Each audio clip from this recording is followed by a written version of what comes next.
Imana ko uyu munsi Imana uduhaye ngo tubemo. I want to thank the Lord for today's day. Imana ihawe icyubahiro. Praise be the name of the Lord. Ijambo rya kabiri, The second word, dushimiye ikaze ryanyu I want to thank for your warm welcome mwaduhaye kugira ngo dusangire ijambo ry'Imana. that you gave us to share the word of God together. Boneho n'akanya ko kwakira mushumba mukuru Apotre. And I have also an opportunity to welcome the apostle. Naje ndakwakiriye. Welcome you. Usanze arije uri hano. Family here, Nije bakiriye mbere. they welcomed me first. Naje And ndakwakiriye. I'm welcoming you as well. Hanyuma dusangire umugisha w'Imana. So we can share the Imana message of mw'ijuru God. umugisha. God bless you. Amen.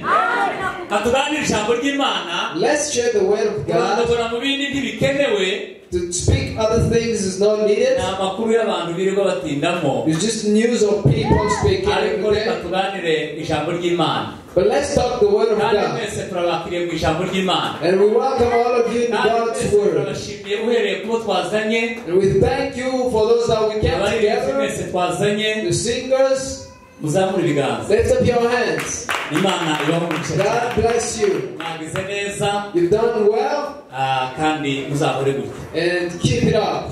Tugiye kuganira ijambo ry'Imana. We're about to share the word of God. Ijambo tuza kuganira The word we're going to share riravuga ngo umwuka wera says the Holy Spirit isezerano ry'imbaraga. is the promise of power. Umwuka wera The Holy Spirit nk'isezerano ry'imbaraga is the promise of power no gukomera. and strength. Iryo ni ryo jambo tugiye kuganira. That is the word we're going to talk about. Amen. Amen. Umwuka wera, The Holy Spirit umwuka wera watangiye kera. started long time ago. Ntabwo umwuka wera watangiye vuba. Never started recently. Ntabwo umwuka wera uje vuba. Never came just recently. Ntabwo umwuka wera waje nyuma ya Yesu Kristo. Holy Ghost never came after Jesus. Umwuka wera watangiye kera. The Holy Spirit started long ago. Amen. Amen. Amen. Amen. Kuva twebwe tutarabaho. Before our creation, Umwana w'umuntu atarabaho. before the Son of Man's existence, Umwuka wera wari uriho. the Holy Ghost was alive. Amen. Amen. Isi n'ijuru bimaze kubaho. After the earth and the heaven was existing, Ubundi umwuka wera niwo wabayeho mbere y'ibindi byose. you know, the Holy Spirit was before everything. Ijambo ry'Imana riratubwiye ngo The word says, mbere na mbere in the beginning, Imana yaremye ijuru n'isi. God created the heavens and the earth. Isi yari iriho idafite ishusho. And the earth was without form. Yari umwijima gusa. It was dark. Amen. Praise God. Hallelujah. Amen. Isi yari iriho idafite ishusho. The earth was without Ariko form. umwuka wera w'Imana But after then, the Holy wari Ghost ubundikiye isi. was hovering the earth. Umwuka wera The w'Imana Holy Spirit of wari God ubundikiye was ahantu hose. hovering every place.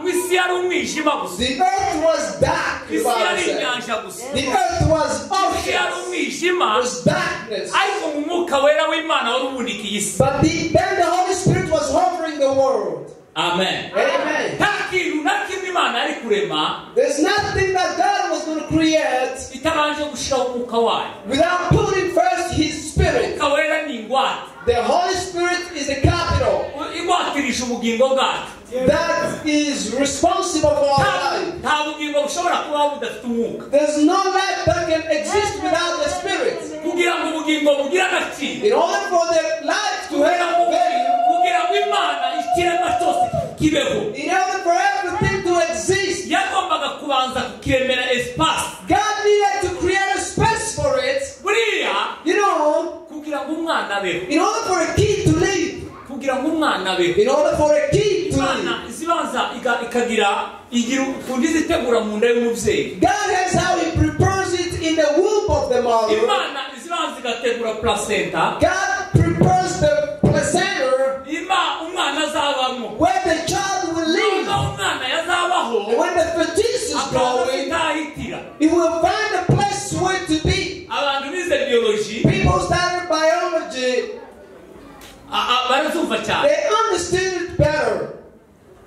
Umugore udafite igitereko A woman without the womb ntashobora kugusama. She can't conceive. Habe niyasamye Even when she conceives, indizi itivamo. then she will, the pregnancy will get Ariko out. kugira ngo abasame neza. But in order for her to conceive well, Hazabanza kubaho igitereko there gotta be placenta. a space called the womb. Hakabaho placenta umwana azahitiramo. And a placenta, the womb, that's where the child will be. None umwana yamara kubamo And when the child lives there, kandi haba ubuzima. there's life in there. Muri ni isi irimo ubuzima. It's a world with life. Kandi iyo ubuzima bwabuze muri iyo And if placenta, the life is missing in the womb, igitereko cy'umubyeyi iyo habuze ubuzima, if there is no life in the womb of her mother, umwana ntashobora kugira ubuzima. the child cannot have life. Atukuzwe. Praise God. Haleluya. Amen. Uyu munsi mwitegura imbaraga z'ijuru.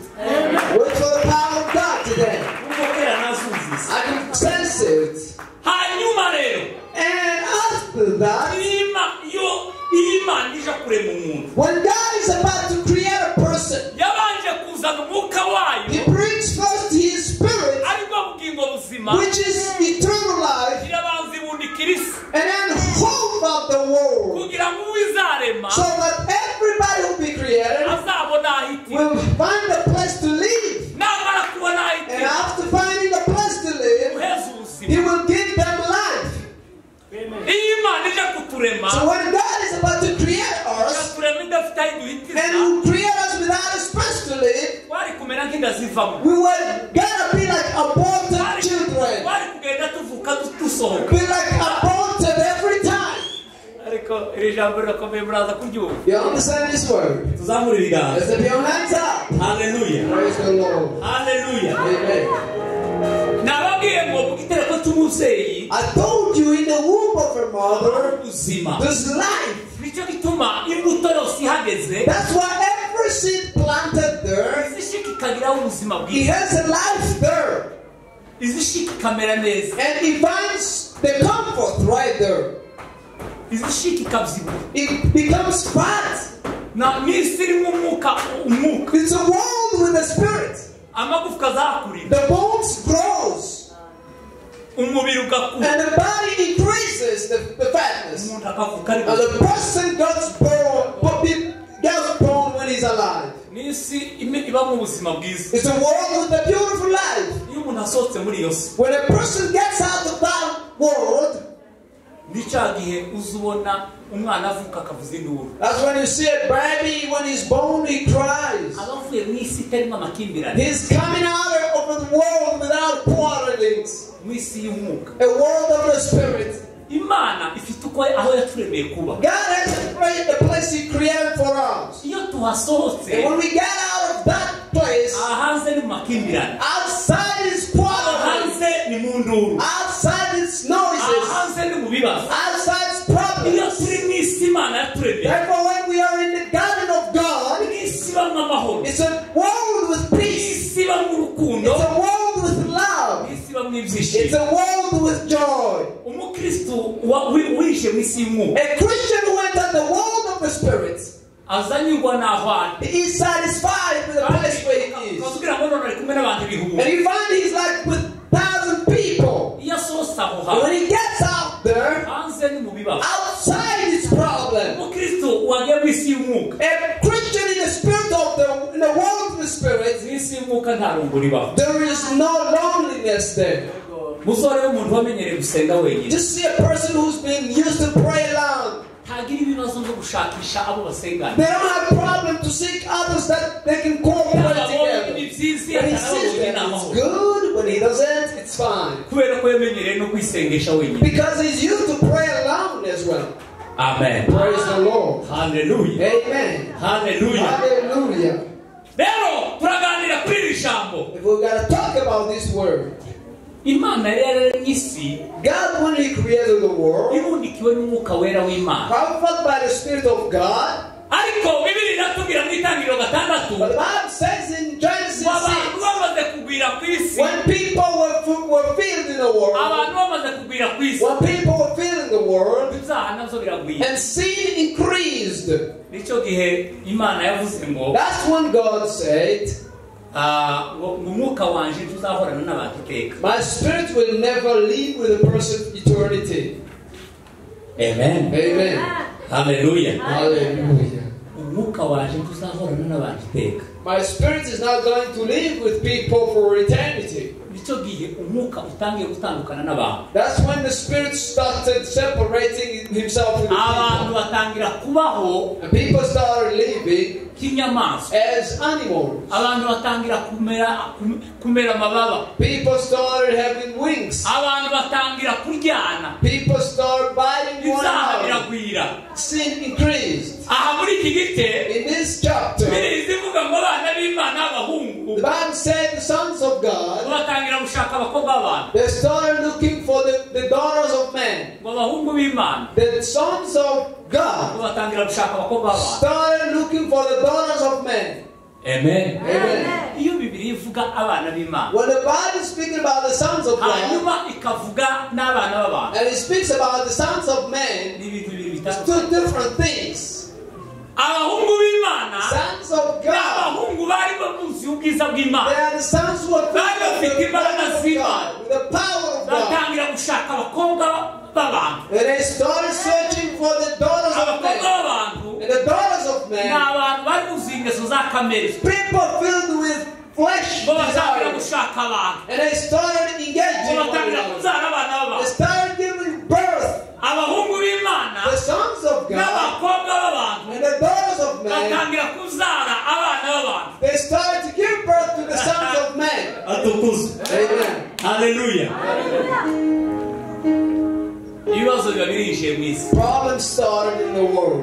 kuva icyo gihe. And from then, Umwuka w'Imana utandukana n'abantu. the Spirit of God departed out of Niho people. Imana yavuze ngo That's where God said, umwuka wera w'Imana the Spirit of God ngo tuzakomeza kubana n'abantu iteka. will never strive with people forever.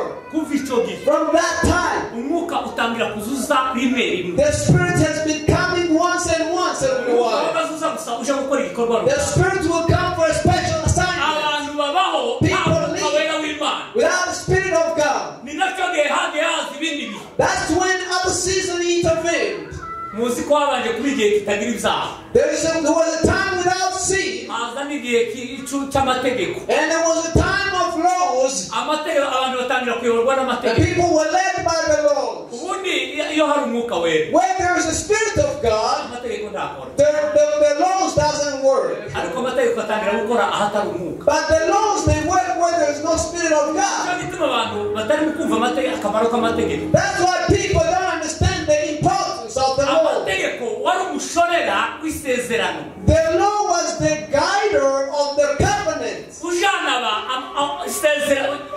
Amategeko The law yashoreraga abantu would lead people agenda atangira trying to protect abagenda bakora amakosa. those who are doing Umuntu yakora wrong things. ikosa itegeko rikagarura. When a person will do something wrong, the Itegeko law rikagenda will protect. nka kundi itegeko ryari umushorera. The law was a shepherd leading people. Was a Yazagira ngo guide. ariba tukibe, And when he would steal, he would say, don't steal, tukice, don't kill, tugasambane, don't fornicate, ubaha ababyeyi reka kavuyo. respect your parents. Whatever. Amen. Haleluya. Amen. Amategeko yaje ari umushorera. The Lord came as a leader. Ariko reka mbabwire iki kintu. But let me tell you this. Umwuka wera w'Imana ukiri mu bantu. The Spirit of God in people. Nta kamaro k'amategeko. There's no empowerment of the law. Abayoborwa n'umwuka Because those who are led by the Spirit of God, ntibakeneye amategeko abayobora. they don't need the law to lead them. Bafite umushorera They have the Spirit in them, the law, kandi uri hejuru y'amategeko. who is above the law. Ubundi amategeko azavuga ngo babiri cyangwa batatu nibakubona wakoze amakosa. The Lord said 2 or 3 witnesses, Ariko umwuka ntukeneye abakubona. but the Spirit doesn't need witnesses. Umwuka wonyine uzugenda ukumira. The Spirit Himself will guide and protect. Umwuka uzi ukubuza ntawakubonye. The Holy Spirit will stop even when nobody Ntabwo saw you. bisaba abahamya bakubona ko wakoze amakosa. Witnesses are not required. Ntiyakeneye abahamya yuko bakubonye ukora amakosa. Witnesses are not required. Umwuka wera wonyine uzugenda The ukumira. Holy Spirit Himself will be the Uzugera habe n'ahantu will get to a place umwuka umwuka w'Imana ukazikubwira ngo ahandi hakukwiriye. And the Holy Spirit will tell you, don't fit in this place. Hasi mu kibanza cyawe. This is not your place. Si wowe ukwiye guhagarara. You don't deserve to be here. Tuvuge ngo amen. Hallelujah. Hallelujah. Praise God. Hallelujah. Amen. Rero umwuka w'Imana usubana n'icyaha. The Spirit of God does not live with sin. Nicyo cyatumye umwuka w'Imana utandukana n'abantu. That's why the Spirit of God separated with people. Abantu bamaze kugwira mu isi. When people became many in the world, Ibyaha and biragwira. the sin increased, Ibyaha bimare kugwira. now sin increasing, Muzobirebe habe no mu itorero. you see it even in the churches. Akenshi itorero rigitangira. When the churches Riza ritangizanye n'abantu bake. starts with few people. Kandi abo bantu bake uzusanga bari mu bihe byiza byo gusenga. Few people are in a good time of praying. Baba bafite n'ibyifuzo byinshi byo gusenga. They have a lot of prayer requests of praying about it. Ariko abantu bamara kugwira But when people become more, n'amafuta akagwira mu itorero. the problems they No gusenga increase. kukaba gukeya. And praying becomes Abantu decreases. bakirara bagatangira gukora amafuta. People get off God. Habe no mu rugo. Even at home, Iyo gifite ubuzima bubi bugoye. when you're still in the poverty, Iyo umuntu abikeye. when a person is still in poverty, Uzusanga umuntu ayasenga cyane. you find a person praying a lot. Ariko ubutunzi bwagwira. When riches increases, Bituma Bibiliya ivuga ngo ubutunzi ntibugwira. that's why the Bible says when the riches increases, Ukaguherana umutima. should never capture your Hari heart. abantu benshi bataza bagwa mu bukene ariko bakagwa mu bisubizo. Some people won't fall in poverty, but they fall in riches. Abenshi bagwa mu bisubizo. So many they fall in Wabona riches. umuntu mu bukene When you see a person is poor, ukabona umuntu aritwararika. you see a person is trying Ariko to Imana pray. yamugirira neza But when God does good to them, ugasanga ananiwe kwitwara neza mu bisubizo. you find them so hard to come to be heard. Usibye ko mu isi nta n'ibisubizo bihaba.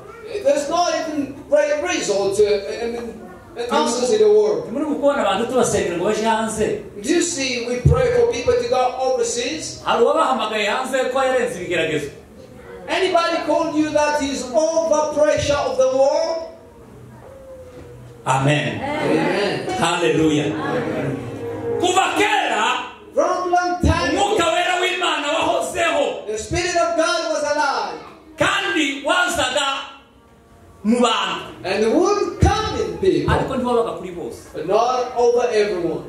Kuva icyo gihe umwuka utangira kuza kuba ushaka gukoresha. From that time, the Spirit started coming to those he wants to use. Niho nza mbabwira umuntu mbaye nigaho cyane muri iki gihe. That's why I normally tell you, Natekerejeho muri iyi minsi cyane kuruta indi minsi yose. the person that I've been thinking about in this last few days Ni umugabo witwa Samson. is a person called Samson. Samson muri iyi minsi yaranyubatse cyane. Samson built my faith in the last Samson days. narasomye kino gitabo cy'abacamanza. I read the book of Judges, Yatangara cyane. and I was really amazed. Nicyo gituma hari ibintu nagiye ntekereza. There are things I thought Uzabona about. Samson bamwambwira ikigabo gikomeye You cyane. would see Samson as with pictures on Ikigabo cy'imbaraga great nyinshi. muscles, Bijya ni ibicapo by'abantu. just drawings of people. Uriya si Samson. That's not Samson. Samsoni Samson, iyo urenze amakuru ya Samsoni neza. when you study his Samsoni story, nta mbaraga yagiraga. Samson was not a man of a lot of Ariko ngo strength, yatazagenda yiringiye imbaraga z'Imana. but he would walk believing the power of God. Bwana asifiwe. Amen. Samsoni aswa nta mbaraga yagira. Himself, he wasn't a strong Samsoni man. ntabwo yari ikigabo cy'imbaraga. Samson wasn't a giant. No, he wasn't. Samsoni But Samson yari umugabo gusa wiringiye Imana. was a man who trusted in God. Yagendaga yiringiye imbaraga z'Imana. Yagendaga yiringiye imbaraga z'Imana. Nizo zamuheshaga gutsinda Abafilisitiya. Wibuka ubwo Samusoni yakarabaga hasi Agatura agasaya k'indogobe. Agatsinda ibihumbi byinshi by'Abafilisitiya. Kuko umwuka w'Imana wamukoreshaga. Amina. Amina. Amen. Amina. Tukuze. Samsoni nta mbaraga yagiraga. Bene izi ngizi wokangisha undi muntu. Samson wasn't a strong man as a Ariko ngo giant, yazagenda yiringiye imbaraga but z'Imana. he walked believing the power of God. Nayigiye ibintu byinshi muri iyi minsi. I learned a lot of things in these last days. Ubundi iyo batubona turi abanyantege. When they see us as weak Batubona people ntacyo dushoboye.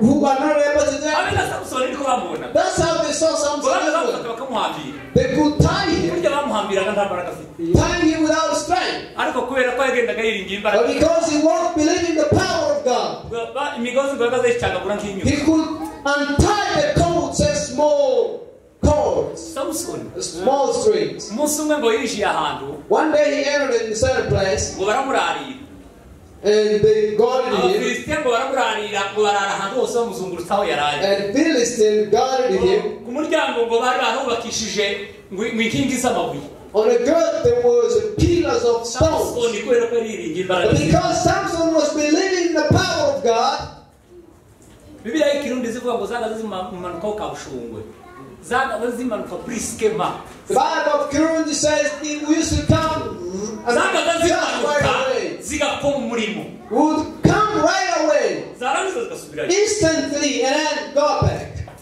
uwo munsi ngo bibiliya zivuga ngo yibambuye mu gitondo The Bible said when you woke up in the morning, kubera kwiringira imana because of believing in God, iyo utarayemukira imana ntiyo guhemukira when you haven't left God, He can never leave you. aryama ngo atinona aryama ntacyo yikanga He slept without fear. araryama aragororoka He slept with comfortness. igitondo ngo yibambuye And in the morning when he woke up, kare kare mu bukerera early in the morning in the dawn, ahaguruka ngo yamazamure ibihindizo byose gutya he stood up and took off the gates. za portayi yamarengeza And he took off the gates. abafilisitiya ngo bamubone bose bariruka And barawuba when all the Philistines saw him, ran away. yari umugabo wari wariringiye imana A man who trusted in God. dukeneye ubuzima bwo kugenda twiringiye imana We want the life of trusting God kandi in ibigaragazo the bya none si byo by'ejo And the temptations of today, they are not of iyo hari tomorrow. ibigaragazo bya samusoni If you could pass the trials of rimwe Samson, bagiye bamugerageza ibigeragezo bitandukanye they've been trying him in so many kandi different temptations. bigereranywa n'ubuzima tunyuramo buri munsi And it's compared to everyday's life. ubuzima bw'ubuhunzi ni kimwe mu bigeragezo bindi Life of refuge is just hari like n'ibindi bigeragezo temptation. by'ubukene uhura nabyo abandi batahuye nabyo Some are hari trials of ibigeragezo byo poverty. gupfusha uhura nabyo abandi batapfushije Some hari trials of ibigeragezo losing buri muntu people. wese agira umusaraba we Every person has his own cross. ariko muri ubwo buzima But in that life, dukeneye kugenda twiringiye imana we need to walk believing God. amen Hallelujah. haleluya Amen. haleluya Amen. haleluya Amen. dukeneye ubuzima bwo kugenda twiringiye imana We want to live the life of believing in God. mu buzima bw'ubutayu Life of desert. ubuzima bw'imibereho igoye Life of complication. ubuzima bwa changamoto A life of trying. dukeneye kugenda twiringira imana We want to walk believing God. bwana asifiwe Praise the Lord. haleluya Amen. haleluya ndashaka ko tuganirira ijambo uyu munsi Just want us to talk kandi this ndatwara word umwanya today. muto kuko turi kumwe n'abandi nabo baza gukomeza It's going to speak for a small moment. umwuka wera The Holy Spirit nk'isezerano ry'imbaraga as the promise of power. umwuka wera nk'isezerano The ry'imbaraga Holy Spirit is the promise of power. bwana atukura Praise God. bwana asifiwe Hallelujah. umwuka wera nk'isezerano ry'imbaraga Holy Spirit is the promise of ibihe power. byabaye birebire Times has been long. habaye ibihe birebire There has been long times. abantu bagenda bayoborwa n'abahanuzi People were led by prophets. imana igatoranya umuntu God will choose somebody. ikamusukamo umwuka wayo Pour His Spirit on him. dufite icyitegererezo cy'abagabo bagiye imana yari yahaye umwuka We've got, an example of people that got anointed. iki gitabo cy'itangiriro kigizwe n'umugabo witwa mose Just like Moses in Genesis. mose yari umugabo wuzuye umwuka wera Moses was a man filled with imana the yigeze Spirit of kubwira God. mose God told Moses ngo once, ntibisaba yuko tuja kuzana undi mwuka ngusuka kuri aba bantu you don't need another spirit to pour over these people. The Spirit in you, atukuzwe Amen. umwuka ukubamo The Spirit in you, usagurira abagabo 70 you can give it to over 70 people. umwuka wawe wonyine Your Holy Spirit. tutarinze kuja kugenda dushaka ngo buzure umwuka ukurimo The Spirit that is in ugomba you, kusagurira abagabo 70 kandi nabo bakuzuzwa you can give it to over 70 abagabo 70 people. bakaza buzuzwa umwuka urebe gucuranira gusa mose yari ameze nk'isoko y'umwuka Moses was like the source of the Spirit. bwana sifiwe Hallelujah. haleluya Amen. umugabo wari waratindanye n'imana A man who stays ejo with bundi God. natekereje kuri mose I thought about nsanga Moses. mose yari afite ubumenyi buteye ubwoba I found Moses was having a great knowledge. nagereranyije mose namugereranya na pawulo I compared Moses to Paul. pawulo yagiraga za dogitora zitatu Paul had 3 doctorates. yagiraga doktora He mu had mategeko 3 doctorates in law, yagiraga doktora muri teoloji mu idini doctorates in theology, agasura akagira doktora y'umwuka and doctorate of the spirit. yayindi yagiye kwisipesiyaliza muri arabi The one that he went to take naye amategeko yarigishijwe na gamariyeli and the laws he learned from Gamaliel. n'ubundi bikompara no mu isezerano rya kera ngereranya mose na pawulo So I was comparing Moses to Paul. mose yamaze imyaka 40 Moses spent 40 days aho yari yiga amashuri asanzwe and he was kwa farawo studying normal school at amara iyindi Pharaoh's 40 and I ari mu was ishyamba in the desert, namambona ni muri arabi and I could compare that with Saudi Arabia icyagihe agirira kwa yetiro kwa sebuka when he was in his arasubira back indi myaka 40 and he spent another 40 days mu butayu in the wilderness. ni naho amategeko yandikwiriye That's where he umusozi wa wrote the sinayi laws. namambona ni doktora yo mu butayu Doctorate in the desert, namazigereranya na doktora mu mategeko it's like doctorate of the law. doktora yakuye iriya doktora y'idini Doctorate of bigereranya na the doktora religion. yo kwa farawo So like of the Pharaoh. doktora y'umwuka nayo yegeranyije na doktora y'iriya hirya mu ishyamba wa munsi yaza avuga ngo mukwetura ibirenge byawe ngo kazabona ibihuru uko biragurumiye n'umuriro Spiritual doctorate like the one in the desert bakunda was the Spirit of God. tuvuge ngo bina Amen. haleluya Amen. haleluya Amen.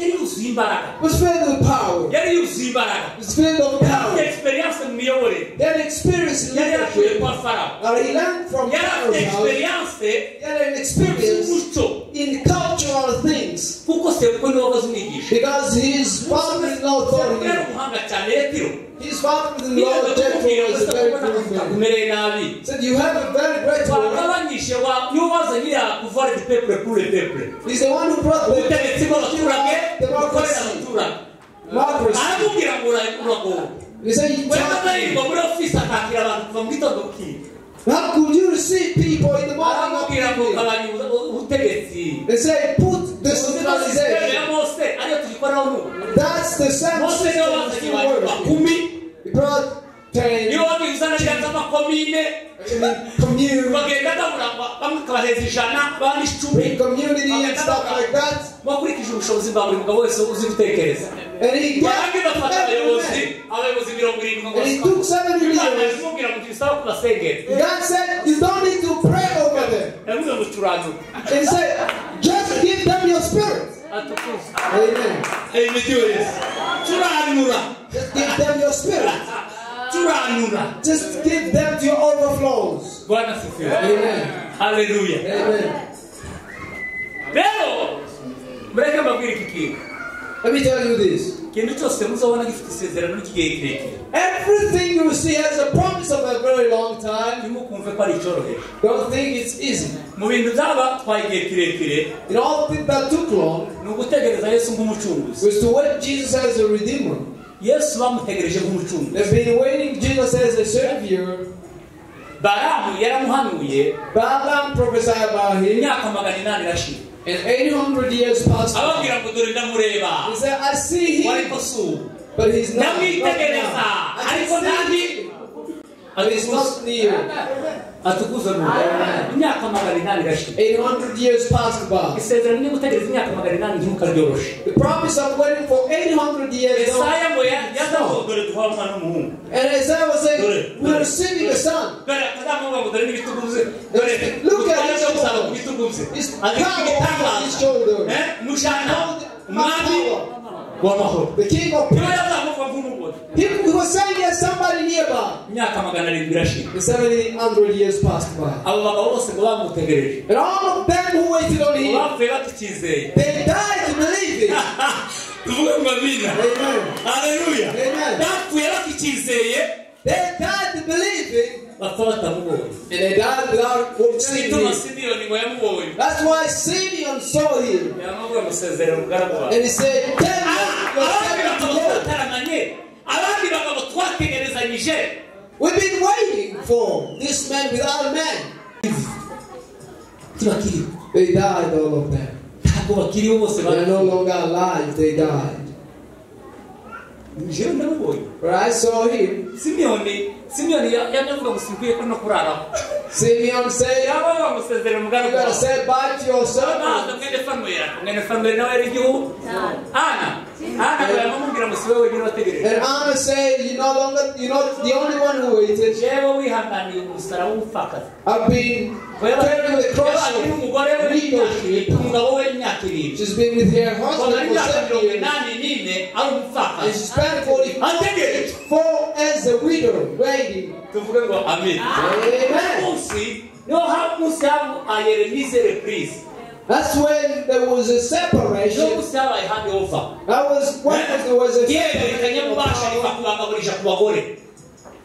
Simiyoni bafata Yesu. Simeon took Jesus Bamusingiriza Mariya. and he gave him honor. Amusingiriza Ana. And he gave him Abagore honor. bahabwa ijambo. And women received the word.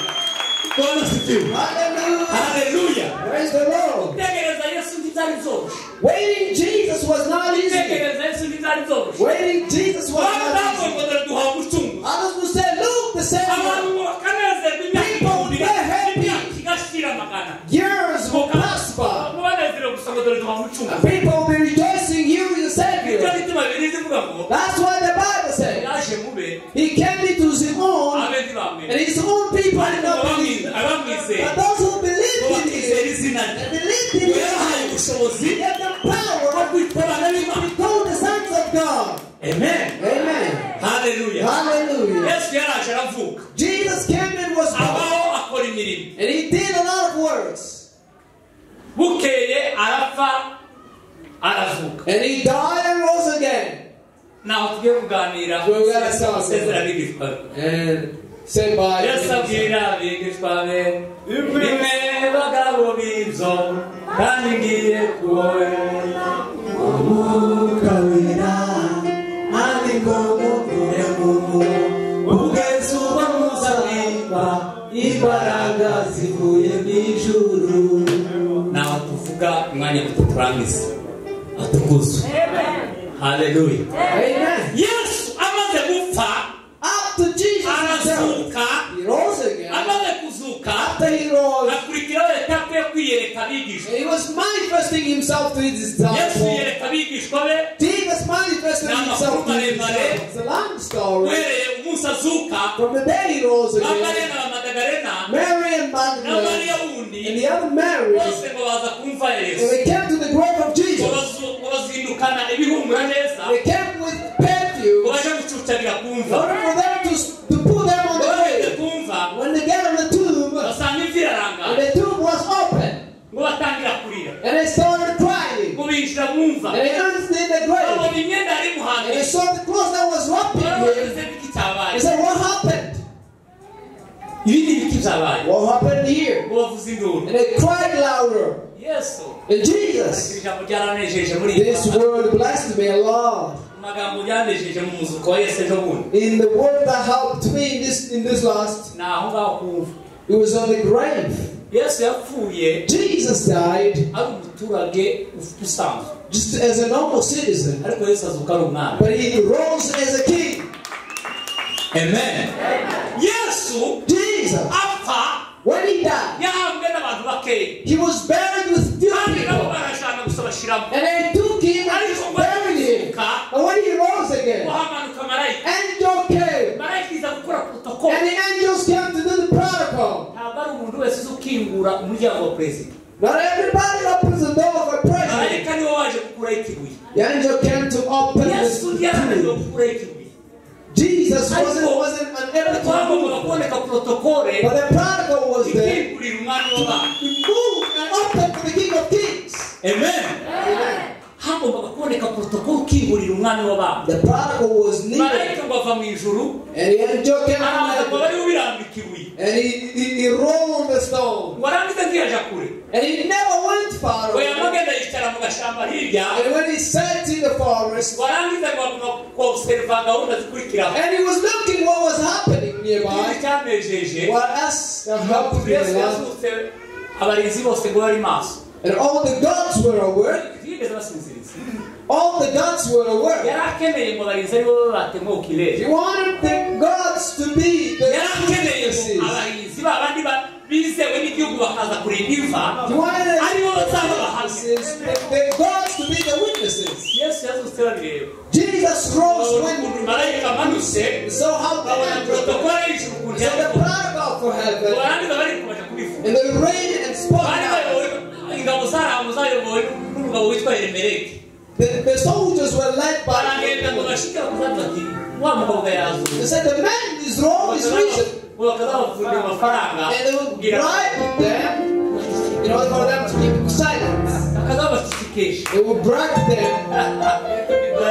kurya ruswa muzi izina rya ruswa You know the bribe of corruption. yitwa funga kinywa. It is called shut your mouth. iryo zina rindi rya ruswa. That is the other name of the bribe. ajya kugucecekesha. When a person is the one that wants to shut your mouth, Funda agahumbi. will give you 1,000. Bimwe umukobwa nawe no mu bukwe. Have you seen it already? mushiki wiwe angiza bakamufunda agahumbi azabaceceka. abahungu babiri bashoreye mushiki wabo banuka bafunda bari kamubona ngo mwafunda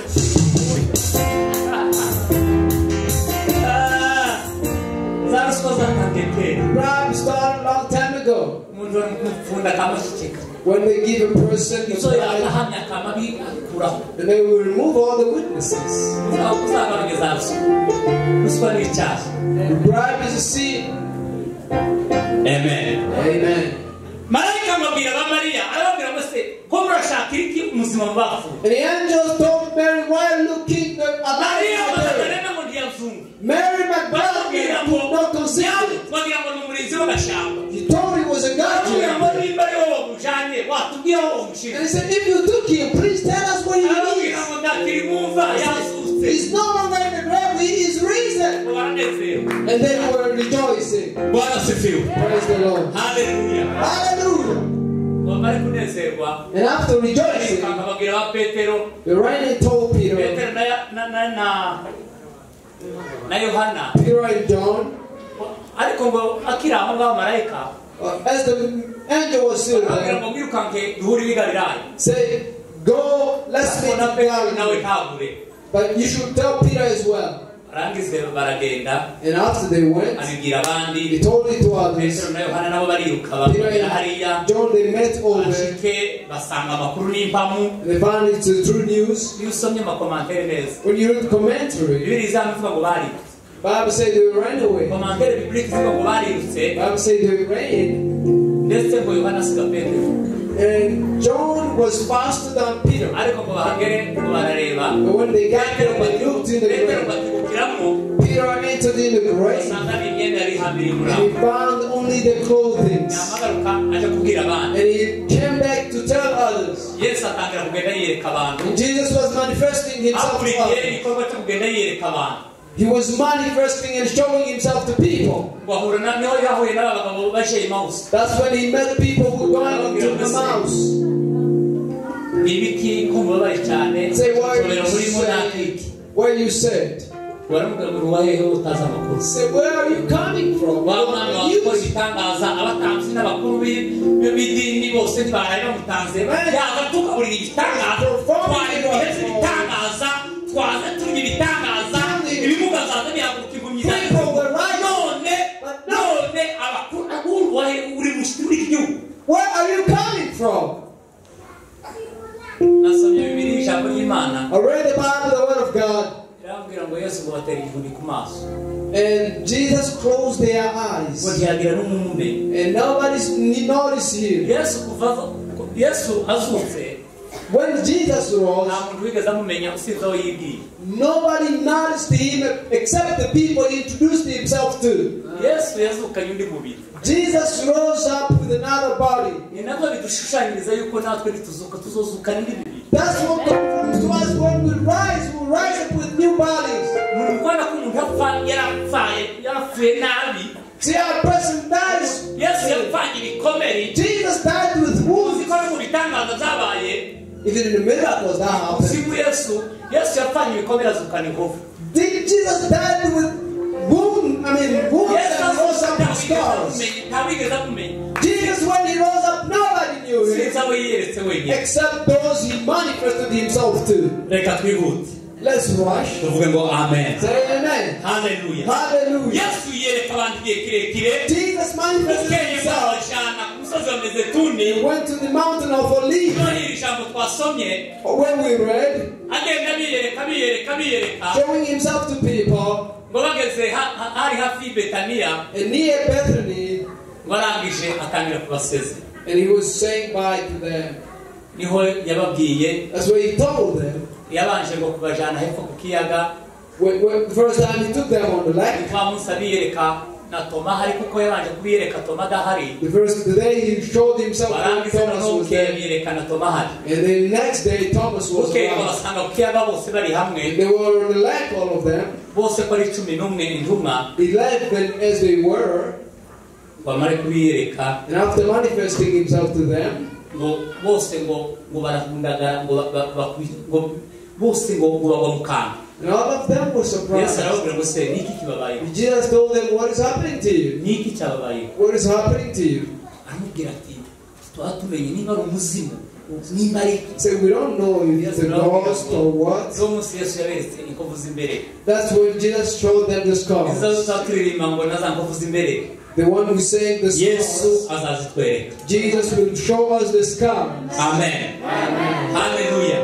Hari umunyabwenge wanditse aravuga ngo Says the writer wrote. ngo Yesu natwereka inkovu ze. Say, when Jesus will show us his Nizo zatuma scars, turabagirana. they will make us to shine. Bazazitunga mu maso. He will put it into our eyes, and we will all shine. Amen. Hallelujah. Yesu azadutunga inkovu ze. Jesus will put his scars on you, and you will Umunyabwenge shine. yaravuze ngo The writer said, inkovu za Yesu, the scars of inkovu imwe Jesus, ya Yesu one scar of Jesus, bizirabagirana mu kuruta inyenyeri igihumbi. will shine more than 1,000 Uwo stars. munsi bazazidutunga twese He turabagirana. will point it to us, and we will shine.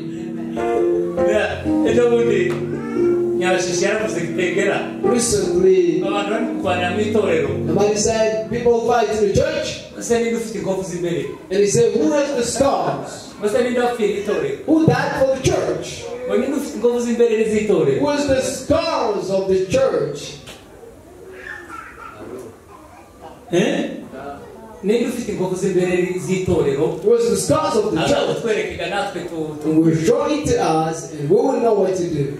We follow the person. ubundi wakurikiye Yesu ntiyakoze ubusa. The person who followed Jesus did. Yesu yatweretse inkovu ze. Jesus showed us his Icyo scars. gituma niyo tugiye mu ruhimbi, That's when even when we go in the Holy Communion, urupfu rwa Yesu ruragaruka, the death of Jesus comes back, tukongera tukabona mu nkovu ze. and we again see his scars. Nicyo gituma muza kubona abantu batangira kurira, That's when you see people abandi cry, bakanezerwa, and others get abandi happy, bagapfukama, others kneel abandi down, bakazamura and ibiganza. others raise up their hands. Burya baba babonye ibintu. They've seen things. Bene data, Brothers and sisters, Yesu Jesus, asezerana n'abigishwa be, when he separated arababwira himself, ngo he told them, uwo munsi arababwira ngo se sinari nkwiriye gupfa, he said, I deserve to die. sinari nkwiriye kubambwa, I deserve to be sinari crucified. nkwiriye kuzuka. I deserve to be resurrected. Nibagiwe ko nari narababwiye ko nkwiye gupfa, Have you forgotten that I told you to be buried? umunsi wa gatatu The ngazuka. third day would rise again. Arababwira ngo nimwe bagabo bibi. And he said, you are the main witnesses for that. Amen. Hallelujah. Tugiye gusoza. We're about to conclude. Arababwira ngo nimwe bagabo bibi. He said, you are the witnesses of this. Arababwira ngo nari nkwiriye gupfa, He said, I deserve to die. nari nkwiriye kubambwa, I was supposed to be nari nkwiriye crucified. guhambwa, I was supposed to be kandi buried. nari nkwiriye no kuzuka. And again to rise. Ariko nimwe bagabo bibi. But you are the witnesses of all of that. Ubundi twebwe We turi abahamya, are the witnesses. turi abahamya. We are the Ni witnesses. twebwe bagabo b'ibyo. We are the witnesses of Bivuga that. ngo ni twebwe, mu Kirundi haravuga ngo ni twebwe bashinga ntare. The Bible said, Ni says twebwe we are the witnesses. bo gushinga intare Witness zo kuzuka kwa Kristo. the resurrection of Jesus. Ni twebwe bahamya, We are the ni witnesses. twebwe bagabo, We are the ni witness. twebwe batemwe We are the witnesses bo guhamya to witness kuzuka kwa Kristo. the resurrection of Jesus. Ariko arababwira ngo nimuzishoboza. But he said you can't do it by Arababwira ngo yourself. mugende murindire mu He murwa. said go tarry in Jerusalem. Mugende murindire mu murwa. Go wait in the city. Muzabohereza I'll umufasha. send you the helper. Kandi noneho uwo mufasha. And that helper, Tuvuge ngo amen. hallelujah, Si umufasha usanga kurya yazaga kuri Samusoni. is not the helper who used to come like this. Ntabwo ari umufasha uzaza ufite ivangura wowe kuri bamwe bareka abandi. You won't be a helper who will have discrimination. yamavuga ngo niho hazasorera rya sezerano ryo muri Yoweri. He said that's when the promise of Joel. rivuga ngo igihe cy'imperuka. That says in the end time, abahungu n'abakobwa the sons, your sons and daughters. tuvuge ngo amen. Hallelujah. abahungu Your n'abakobwa sons and daughters. niryo sezerano bari barahawe. That was the promise they received. Your sons and daughters. bo bazotangira guhanura. They will start prophesying. kugira ngo uyu mugoroba utange umuhungu wese n'umukobwa. Every daughter and girl this utangire year. guhanurira ubuzima bwawe. Over your life. utangire guhanurira ubuzima bwawe. Over your life. hari abantu benshi So many people, batananirwa guhanurira ubuzima bwawe. they don't prophesy over their lives. ubundi abahungu n'abakobwa ni mufite ubuzima burebure. Girls and boys, you still have a long way abagore to go. n'abakecuru nabo kuroga. Some they are for ariko dreaming, abahungu n'abakobwa but the boys and girls, ngo bazahanura. they will prophesy. utangire guhanurira ubuzima Start bwawe. prophesying over your life. tuvuge ngo nzabaho And neza. say, I'll live well. tuvuge ngo amen. In the name of Jesus. haleluya. Hallelujah. tuvuge ngo nzabaho neza. Say, I'll live a while. nzakora ubukwe. I will do the wedding. nzamuvugabutumwa. I'll be an evangelist. I'll be a singer. nzaba I'll umucuranzi. be a pianist. oh Hallelujah. haleluya. Amen. haleluya. Yes. haleluya. Praise God. tangire wizere. Stop believing. kera ntizabagaho. It wasn't living before then. habe n'umusore ntiyagiraga ijambo. Even the boy didn't have a word kera to say. batagiraga ijambo. People long they didn't have the word. umuhungu n'umukobwa nta jambo bagira. Both with the girl, they didn't have the word to say. umugore nta jambo yagiraga. And why a woman, no word as well. umusore utarakwiza imyaka 30 nta jambo The yagiraga. boy without 30 years, he didn't have a word to say. abagiraga ijambo ni abagabo bakuru barengeje imyaka 30. People over 30s, they had a niko word. uvuze bakabona akayavuze. And those are the ones who would speak and would ubonye say. inama y'abagabo ngo wicara. You could never go in the meeting of people, man, and sit around. muri mitonde niho haba abo baza mitonde ba sauti kimya. In Methodist, that's where there's people called silence. habe nubwo wowe uri revera. Even if you can be a reverend, uzuparticipa mu nama ariko utosohora ijambo. you would participate in a meeting and you won't say a habe word. nubwo inama yotangira kuwa mbere ikageza ku cyumweru. Although the meeting can start on Monday to buri Sunday, munsi uzuparticipa mu you nama. will participate in the meeting every day. ariko ugategera gusa ko ntuzi. You will listen, but you won't speak. niyo baza bita ba sauti kimya. They call them silent voice. uku twese twari ba sauti kimya. We were all silent voices. Amen. Oh, haleluya. Amen.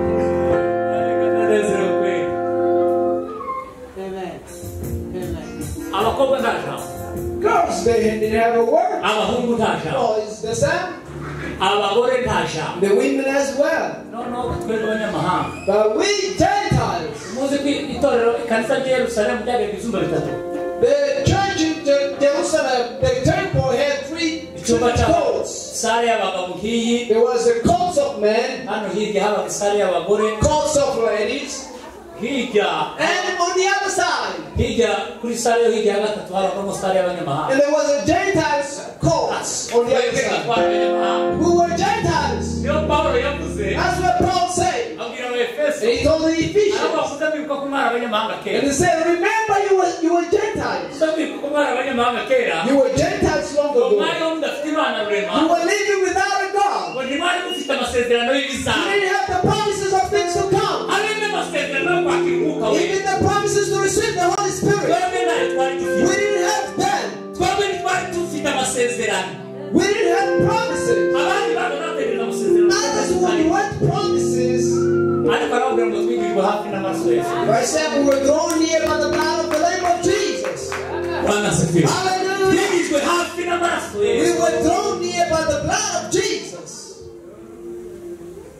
yesu amaze kutwiyegereza. And after Jesus welcomed us, aratubwira ngo murindire Yesu. and he said, where is in Jerusalem? habe n'ubu dufite isezerano And even now we still have a promise yo kugaruka kwa Yesu. of coming back of Jesus. ariko mutegerereze hano. But wait right here. bibiri iravuga ngo ntimukibagirwe guterana. The Bible said don't stop ngo gathering. kuko benshi babyibagiwe bararimba. As many forsook it and they were n'ubu destroyed. dufite isezerano. We have the promise. tegereza. Wait. tegereza kugaruka kwa Yesu. Wait the coming of Jesus. yesu bibiri iravuga ngo The Bible says umwana w'umuntu nagaruka. when the Son of Man will come back, wese bazasanga kwizera kukiri will munsi. he find faith in the world? uwo ni Yesu Kristo wavugwaga. That was Jesus being spoken. Yesu nagaruka gusanga abantu batumwizeye. Will Jesus find people still believing in him? Ko abantu bari bagenda babivamo. People are withdrawing Ko abantu bari themselves. bagenda bashoboka. People are getting out.